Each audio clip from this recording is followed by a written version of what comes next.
কলাবাগান থানা এলাকায় একজন গৃহবধূর হাত পা বাঁধা, মুখ বাঁধা অবস্থায় ডিপ ফ্রিজ থেকে একটা লাশ উদ্ধার করা হয়। এই লাশ উদ্ধার সংক্রান্তে আমাদের মূলত আজকে ব্রিফিং।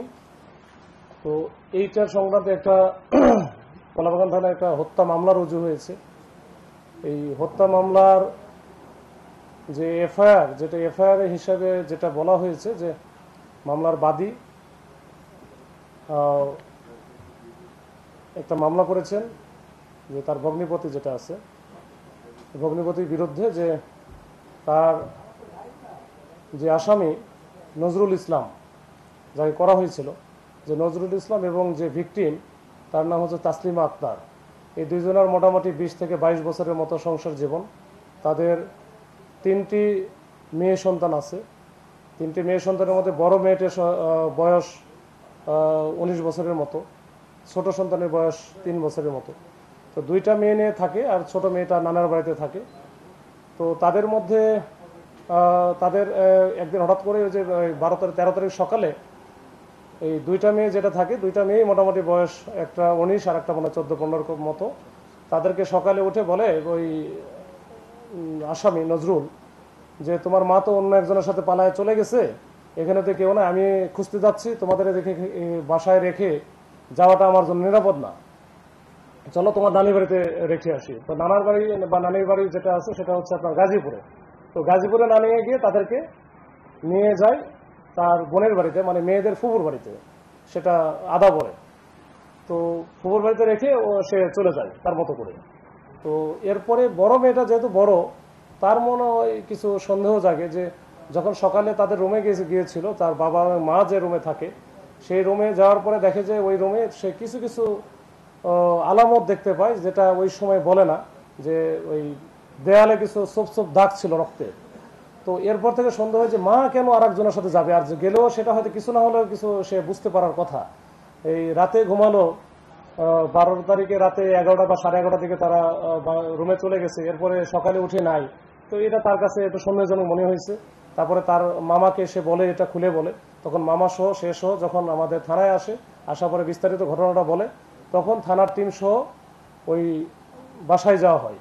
তো বাসায় যাওয়ার পরে বাসায় হচ্ছে লক করা ছিল। ওই প্রথম ফ্ল্যাটের যে প্রথম যে ইয়াটা মূল গেট যেটা, এটা বন্ধ ভেঙে ফেলে ভিতরে ঢুকে চেষ্টা করা হয়, তো কোনো কিছু পাওয়া যায় না। এরপরে চিন্তা করা হয় যে তাহলে হয়তো বা যাদের বেডরুমে কিছু একটা ঘটনা আছে ওইটাও তালা দেওয়া ছিল, তো ওইটাও ভেঙে ফেলার পরে ওইখানেও কোনো কিছু পাওয়া যায় না ওই রকম। কিন্তু ওই যে রক্তের ছোট ছোট দাগ ছিল, এটা বোঝা যাচ্ছে কিছু একটা আছে। তো এরপরে বাইরে আসা খোঁজাখুঁজি করার এক পর্যায়ে এই ডিপ ফ্রিজটা ওই মেয়েটা উঠায়, বা ওইখানে আমাদের যে সাব ইন্সপেক্টর ছিল দেখে যে ডিপ ফ্রিজ একটা ফুল তো ভরা, এরপর ওই উপরে বেশ মাংস টাংস বা অন্যান্য জিনিসপত্র ছিল। তো মেয়েটা দেখার পরে বলছে যে না, আমাদের এখানে তো মাংস তেমন কিছু ছিলই না, তাহলে এত ভরা কেন? পরে আস্তে আস্তে খুলে দেখে যে এই যে গৃহবধূ তাসলিমা আক্তার, ওরা হচ্ছে কি ওই যে ওড়না দিয়ে এবং বেডশিটের কাপড় দিয়ে মোড়ানো অবস্থায় ওখানে ভিতরে ঢুকে রাখছে। এবং পরে যখন বের করে দেখা হয়, দেখা যায় যে তার মাথাতে উপর্যুপরি আঘাত আছে, ধারালো আঘাত, এবং মাথার খুলি সহ ভেঙে এগুলো ঢুকে গেছে। তো এই অবস্থায় তাকে ফেলে রাখা হয়েছে, যেহেতু তাদের বাবা তাদেরকে এই ফুফুর বাসা রাখার পরে আর নাই, পাওয়া যাচ্ছিল না, তার মোবাইল 2টা বন্ধ। তো তখন ধরে নেওয়া হচ্ছিল যে এই ঘটনাটা হয়তো তার বাবাই করেছে। তো পরে আমরা এটা নিয়ে কাজ শুরু করে দেই, তা চেষ্টা করি। তো মোবাইল নাম্বারটা যেহেতু বন্ধ ছিল, তো আমরা অন্যভাবে চেষ্টা করা লেগেছে। এরপর আমরা সিসি ক্যামেরা ফুটেজ পর্যালোচনা, গোয়েন্দা সূত্র এবং অন্যান্য যে আমাদের প্রযুক্তিগত যে ব্যবহার, এইটার ভিত্তিতে আমরা কিন্তু তার অবস্থানটা শনাক্ত করতে সক্ষম হই। এবং গতকালকে রাত্রে আমরা বংশাল এলাকায় তাকে আমরা ধরে ফেলি রাত্র 10টার দিকে। তো ধরে ফেলার পরে তার কাছ থেকে প্রাথমিকভাবে আমরা সে স্বীকার করে সব কিছু, কীভাবে করেছে, কেন করেছে, এবং যেটা দিয়ে আঘাত করেছে, যে ধারালো যে দা টাইপের ছিল, রামদা টাইপের, সেটাও আমরা তার বাসা থেকেই উদ্ধার করার পরে সে যেটা বলেছে, এখানে মূলত আমার কাছে মনে হয়েছে 2টা কারণে সে এই কাজটা করেছে। একটা হচ্ছে যে তাদের যে পারিবারিক যে কলহ বা দ্বন্দ্ব, মানে পারস্পরিক যে বিশ্বাসের অভাব, সে মনে করতো যে তার মিসেস বা ওয়াইফ হতে কারো না কারোর সাথে হয়তো বা ইললিগ্যাল অ্যাফেয়ার্স আছে বা থাকতে পারে, এরকম তার একটা বেশ কিছু সন্দেহ ছিল অনেক আগের থেকেই। তো এইটা একটা বড় ধরনের সন্দেহ ছিল এবং সেই দিন যেদিন ঘটনা ঘটে ওই রাতে যখন সে বাসায় ফিরে তখনও ওই লক নাকি দুটা খোলা ছিল, মানে যেটা তালা দেওয়া থাকছে তালা দেওয়া নাই। সে মনে করছে যে এখানে তো অন্য কেউ আসছিল। তো এটা নিয়ে তার সাথে চেঁচামেচিও করেছে। একটা কারণ ছিল যেটা পারস্পরিক ভালো মানে বিশ্বাসের একটা আস্থার অভাব ছিল। 2 নম্বর ছিল যেটা হচ্ছে যে টাকা পয়সার একটা বড় বিষয় ছিল। এই ভদ্রলোকের অ্যাকাউন্টে একটা ফিক্সড ডিপোজিট করা আছে 1 কোটি টাকা, যেটা নমিনি করা আছে ওয়াইফের নামে, মানে যে ভিকটিম মারা গেছে ডিসিস্ট। এবং আরেকটা আছে যেটা 34 লক্ষ টাকা তার অ্যাকাউন্টে আছে, সেটা নর্মাল অ্যাকাউন্টে। ওইটারও নমিনি হচ্ছে এই তার ওয়াইফ।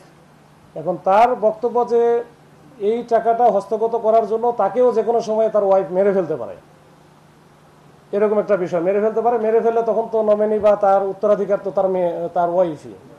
তো এই একটা ধারণা থেকে সে চিন্তা করছে আমাকে মারার আগে আমি আগে মেরে ফেলি, বা এরকম একটা বিষয়। তো এই দুয়ে দুয়ে চার যখন মিলে গেছে, একটা হচ্ছে যে তাদের দাম্পত্য যে কলহ ছিল বা আস্থার অভাব ছিল, অন্য একজনের সাথে রিলেশন আছে এরকম একটা চিন্তা, আর একটা হচ্ছে টাকা পয়সা। এই দুইটা যখন এক জায়গায় হয়ে গেছে, মাথায় তখন রক্ত গরম হয়ে গেছে। তখন রাত্র 12টার পরে যখন ওই ওনার ওয়াইফ যখন ওই যে আমাদের ডিসিস্ট যখন ঘুমাইয়া পড়ে, এই ঘুমন্ত অবস্থায় সে কিন্তু ওই তার আগের থেকে রেডি করা ছিল দাটা নিয়ে আসা, উপর যে পরে কিন্তু সে কোপায়।